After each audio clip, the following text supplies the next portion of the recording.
এখনো কৃষ্ণগঞ্জ বিডিও অফিসে বিশ্ব বাংলার লোগো এবং মমতা বন্দ্যোপাধ্যায়ের নাম জলজল করছে, কি বলবেন? এটা তো অন্যায়, ভীষণভাবে অন্যায়। এখনও উনি ক্ষমতায় নেই, কেন ছবি ভিডিও টাঙিয়ে রেখেছে আমরা বুঝতে পারছি না। আমরা চাই ইমিডিয়েট এগুলো সরিয়ে ফেলা হোক এবং মানুষের কাছে জানানো হোক যে উনি আর ক্ষমতায় নেই।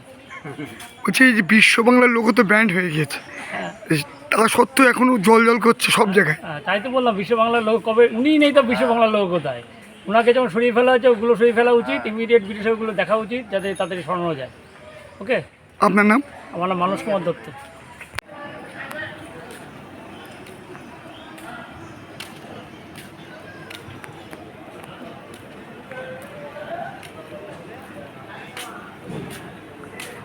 বলছি কৃষ্ণগঞ্জ বিডিও অফিসের সর্বত্রই বিশ্ব বাংলার লোগো মুখ্যমন্ত্রী, মাননীয় মুখ্যমন্ত্রী মমতা বন্দ্যোপাধ্যায় লেখা এবং তার ছবি জলজল করছে, কি বলবেন? দেখুন, মানুষের ম্যান্ডেট নিয়ে সরকারের পরিবর্তন হয়েছে, নতুন সরকার এসেছে। নতুন সরকার এসে তাদের একটা নির্দেশিকা পাশ করেছে যে বিশ্ব বাংলা লোগোর পরিবর্তে সেখানে অশোক স্তম্ভ লাগাতে হবে। কিন্তু এক্ষেত্রে আমরা ব্যতিক্রম দেখতে পাচ্ছি যে কৃষ্ণগঞ্জকে, যেখানে আমরা দেখতে পাচ্ছি যে মুখ্যমন্ত্রীর দাঁত মেলানো ছবি, প্রাক্তন মুখ্যমন্ত্রীর, এবং অনুপ্রেরণায় মুখ্যমন্ত্রী, এবং তার বিশ্ব বাংলা লোগো ছাপানো বিভিন্ন প্যাড এবং বিভিন্ন কাগজ ব্যবহার হচ্ছে। এগুলো সাহস পাচ্ছে বিডিও বা প্রশাসক যে বেশ কিছু জায়গাতে বা পঞ্চায়েত সমিতি যেহেতু তৃণমূলের আছে এবং দু একটা পঞ্চায়েত তৃণমূলের আছে, ভাবছে যে আগামী পঞ্চায়েত ইলেকশনে হয়তো আবার এই দলটা ফিরে আসতে পারে।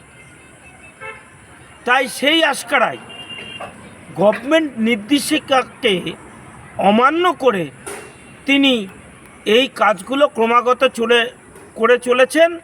এটা আমরা ধিক্কার জানাই এবং নিন্দা জানাই। এই রকম কুরুচি সম্পন্ন যিনি সরকারি আধিকারিক হওয়া সত্ত্বেও মুখ্যমন্ত্রীর নির্দেশকে অমান্য করে। আপনারা কি করবেন পরবর্তীকালে, আপনাদের পদক্ষেপ কী হবে? দেখুন, আমরা আর কিছুদিন অবজারভেশনে রাখব।